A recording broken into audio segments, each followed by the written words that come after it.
அடுத்தடுத்து படங்களில் நடிக்கும் கேப்டன் மகன் சண்முக பாண்டியன். தன்னுடைய தந்தை கேப்டன் விஜயகாந்தின் மறைவில் இருந்து மெல்ல மெல்ல மீண்டு வரும் அவருடைய மகன்களான விஜய் பிரபாகரன் மற்றும் சண்முக பாண்டியன் இருவருமே மீண்டும் தங்களுடைய பணிகளில் கவனம் செலுத்த துவங்கியுள்ளனர். விஜய் பிரபாகரன் அரசியல் பணிகளில் ஆர்வம் காட்டி வரும் நிலையில் விஜயகாந்தின் இரண்டாவது மகனான சண்முக பாண்டியன் திரைப்படங்களில் பிஸியாகி உள்ளார். அந்த வகையில் தற்போது காட்டு யானைகளின் வாழ்வியல் பின்னணியில் உருவாகும் ஆக்ஷன் திரைப்படமான படைத்தலைவன் திரைப்படத்தில் நடித்து வருகிறார். இந்த படத்தின் படப்பிடிப்பு பரபரப்பாக எடுக்கப்பட்டு வருகிறது.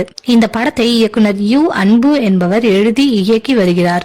இவர் ஏற்கனவே வால்டர் மற்றும் ரேக்லா போன்ற படங்களை இயக்கியவர் என்பது குறிப்பிடத்தக்கது. இதுவரை திரையில் காட்டப்படாத காட்டு யானைகளின் வாழ்வியல் பின்னணியில் முழுக்க முழுக்க எடுக்கப்பட்டு வரும் இந்த படத்திற்காக தன்னுடைய தோற்றத்தை மாற்றி பல்வேறு காட்சிகளில் ரிஸ்க் எடுத்து நடித்துள்ளார் சண்முக பாண்டியன். மேலும் இப்படத்தின் படப்பிடிப்பு கேரளா, ஒரிசா, தாய்லாந்து போன்ற காட்டு பகுதிகளில் எடுக்கப்பட்டுள்ளதாக கூறப்படுகிறது. இந்த படத்தின் டீசர் சமீபத்தில் வெளியானது. பலரும் வாழ்த்து கூறியிருந்தனர். இதில் அஜித்தும் தனது மேனேஜர் மூலமாக டீசரை பாராட்டி இருந்துள்ளாராம். இதனால் சண்முக பாண்டியன் மகிழ்ச்சியில் நண்பர்களிடம் தல வேற லெவல் தான் என கூறி சந்தோஷப்பட்டதாக செய்திகள் வந்தன. இந்த படத்தை தொடர்ந்து சண்முக பாண்டியன் நடிக்க உள்ள அடுத்த படம் குறித்த தகவல் தற்போது வெளியாகியுள்ளது. அதாவது சிவகார்த்திகேயனை வைத்து சீமராஜா, விஜய் சேதுபதி நடித்த டிஎஸ்பி போன்ற படங்களை இயக்கிய இயக்குனர் பொன்ராம் இயக்கத்தில் சண்முக பாண்டியன் நடிக்க உள்ளதாகவும் விரைவில் இப்படம் குறித்த அறிவிப்பு வெளியாகும் என கூறப்படுகிறது.